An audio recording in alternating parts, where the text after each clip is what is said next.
қазба байлықтары бар деп ойлайды да ішіне кіреді. Жертөледегі аңшылар қамалдың алдына келеді. Қамалдың ішіне кіріп, жан-жақтан қоршалған мүсіндер мен түрлі жазуларды оқиды. Кенет есік бірден жабылып, бір аңшы ашуға талпынады. Мүсіннің біреуі аңшының басын шауып алады. Барлығының ойы бір: біз барлығымыз осы жерде өлеміз. Екінші серия. Аңшылардың басшысы Сон бір қолсыз қалады. Тағы бір аңшы өзінің жылдамдығына сенімді болып қашпақшы болады.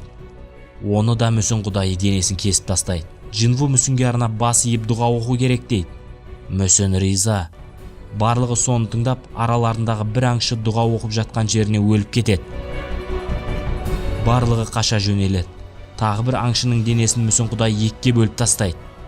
Қалғандары басқа мүсіндердің қасына жақындайды, өйткені оларды мүсін қорғап тұрады. Барлығы не істерін білмей тұрғанда ортадан тас көтеріледі. Оны байқаған Джинву бір адамды сол құдайлар